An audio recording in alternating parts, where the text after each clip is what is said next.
Hello everyone, welcome back to the Altitude podcast.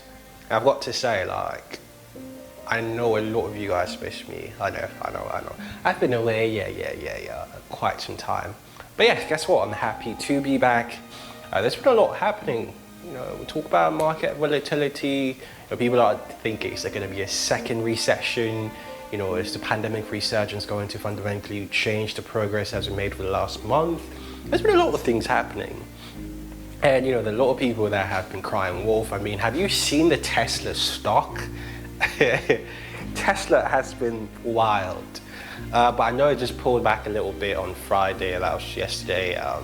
So, we're going to have to see what's going to happen with that stock. But there's been several other stocks. Tech has been really, really crazy during this run. And, it's kind of been holding the S&P for quite some time. But there's just something I kind of want to talk about today, and I'm sure some of you are thinking about it, some of you might not have thought about it, but I think it's a really interesting conversation to be having, and that would be the topic for today. Should you be thinking or worried about retirement in your 20s? As a 20-year-old, somebody who's in their 20s, should you be thinking about retirement? Because I've had people having debate about this, and I don't know why there's this strong debate about this, but let's get right into the video. Now, as human beings, right, the things that we trade, some people trade their time for, income, for their paycheck. Some people trade, their skills, their knowledge for recognition or monetary payment. And there are other people that trade so many other things, and everybody trades something. Even if you're not doing a 9 to 5, if you're doing like a business or a self-entrepreneur or something, you are trading something. And throughout time, we have been taught that as individuals or as human beings, we're supposed to save up to something.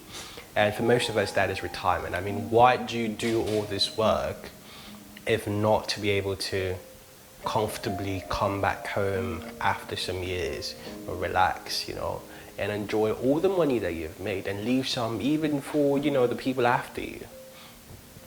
Now, there's this idea that in your 20s you should not be worried about it. And it's a very, very, very flawed thing to be thinking about, because if you think about it, your 20s are the time that you're forgiven for almost everything, because you're still figuring your life out. You're still starting out. Nobody bats an eye of how much you make or what you do, whether or not you live in your parents' house. I mean, not that it even matters in an African household anyway, but it's really a time where a lot of people have the freedom to do the things they want to do. And in my opinion, it's one of the most important times for you to start thinking about retirement.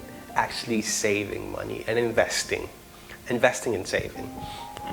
Now, there are a lot of people who are very skeptical about the stock market and so many types of investment. They're like, well, I don't have the brain to be able to look at and analyze stocks here and there. But in reality, you do not have to be able to think like, a stock analyst and, look at, the really basic things that you have to be doing. Now, investments span over a multitude of things. There's some people that go with the stock market route, and there are people that go traditional real estate. There's some people that do a business. So there's so many different avenues that you can go with an investment. Now, the whole idea about investment is to put your money to use so that your money works for you. You get what I'm saying? So, say for instance, right, I put, say, $2,000 in an S&P index fund, such as a VU or a SPY.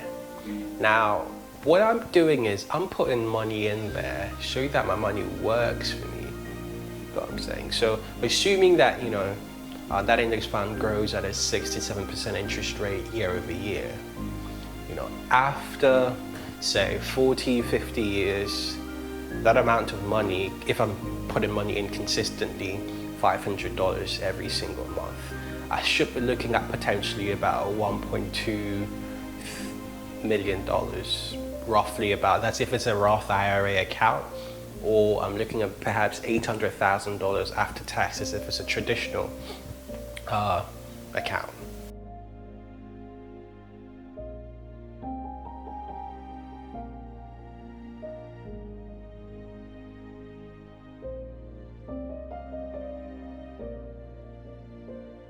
Now, one thing that a lot of people do forget to do is that you don't have to have a lot of money to be able to start investing. People have this perception that, oh, you need a lot of money to start investing. You actually do not. And thinking about retirement means that you are planning for the long term. So what you do is, depending on the route that you want to go, open first of all a brokerage account. There's so many out there. There's E-Trade, there's TD Ameritrade, there's iBroker, there's, you know, the JP Morgans, there's the Goldman Sachs, you know.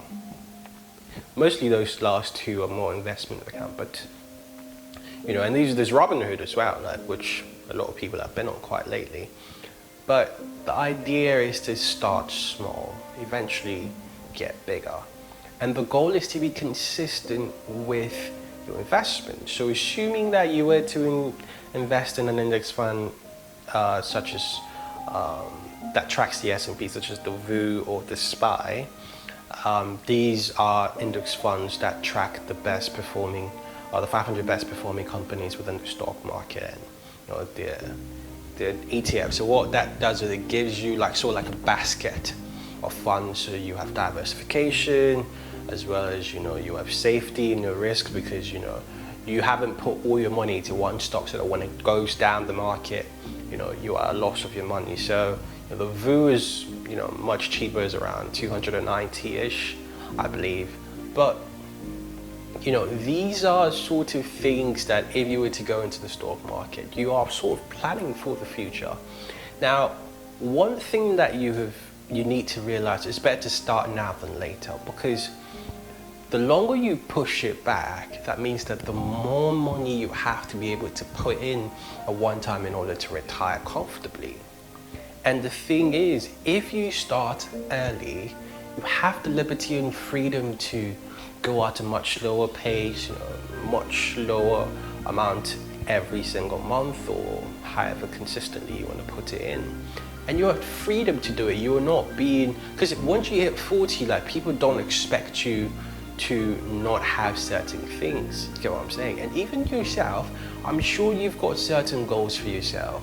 10 years from now, 15 years from now, the things that you want for yourself, whether it's, you know, living comfortably in a home, or being at a certain point, having a certain sort of net worth, you know, these are things that are important for you to be mindful about.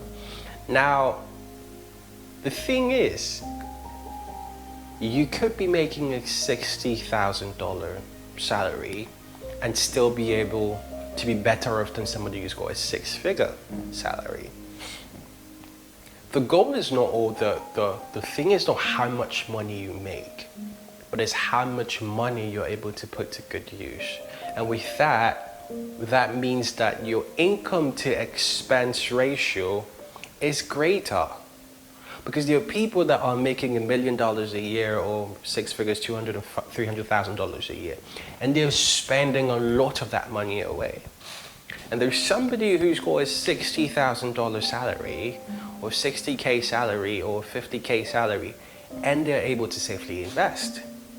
Because they know what the money can do for them, and they've done the math. They're sitting down, they're planning things out. Now, you have got to be careful with how much you spend money, especially in your 20s. A lot of people are under the impression that, okay, yeah, it's my 20s, I've got to be loose, I've got to spend as much as I can. But no, what you've got to realize is, if you want to see yourself 10, 15, 20, 30 years from now, if there's a certain kind of lifestyle you want for yourself, why not make the sacrifices now that nobody really cares too much about what you do? You have the freedom to make mistakes, to learn from them before you get to that point, rather than waiting until then, and then you end up making certain mistakes that do cost you.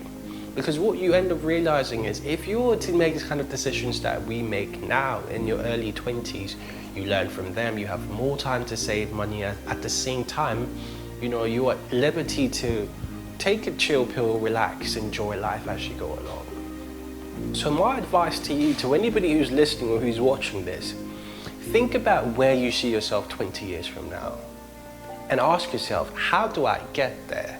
Because it's not just wishful thinking, it's not just writing down, you know, a goal and then saying to the fairy or something that I want to get here in 20 years. You've got to work hard to get there. And part of that hard work is making those sacrifices now. Every single person has got to sacrifice something in order to get to where they want to go. Whether it's your sleep, whether it's your time, whether it's your skills, whether it's learning, there is things that you've got to sacrifice. And if it's financial literacy or financial independence, you've got to ask yourself, how much do I need to cut down on and invest more in order for me to get to the goal that I want to get to? So if there's anything I want to leave with you today, think about these things. Where do you see yourself 20 years from now? And how do you want to get there? There's different types of routes. And for me, I've personally decided that, you know, the stock market as well as other investments in real estate, not the traditional real estate, in some cases maybe sometime further down the line, but then, you know, REIT, which refer to real estate investment trusts. These are sort of like traded real estate stocks that trade publicly on the stock market. But there are a bunch of things that you have to be thinking about, because you have to let your money work for you. There are people that are just letting their money sit in a savings account that is not really doing a lot for you. I'm not saying do not save, but make sure you put in your money to good use. If it's not giving you the enough interest rate that you're going to get, if it's just a 0.3 or 0.04%, that doesn't do so much for you. As much as you're saving for a rainy day, make sure that you're putting your money to work and investing in assets that are going to grow over time. So I want you to think about these things, right? And, you know, start planning for retirement if you haven't already. Open a Roth IRA account, which is an investment or brokerage account that is sort of non-taxable. And it saves you a lot of, you know, trouble, because what you realize is that when you're ready to, you know, retire, all that money that you're making there, assuming you were to put your money in an S&P 500 with consistent, you know, payment of $500 a month into different average stocks, with an average interest rate of about 7%, after age 60, 65, you're looking at potentially $1.2, $1.3 million. And that itself makes you a millionaire by default, and all that money is for free. There are some caveats here, and obviously you're only allowed $6,000 per year to put inside, but realistically it is possible with the strategy that I just talked about. So think about it and start planning for retirement, because it's really important. If you want to live comfortably a couple of years from now, you should really be thinking about some of these important financial decisions, because the decisions you make today will affect who you are and what you become some years down the line. Thank you so much for listening to me. If you haven't already, make sure you smash that like and subscribe button. I will be coming your way same time really soon. Again, smash that like button right down there. Yes, have you done it? Yes, if you have, thank you so much. Thank you so much, guys. You have been amazing. Equally, I'm really busy tuned in today.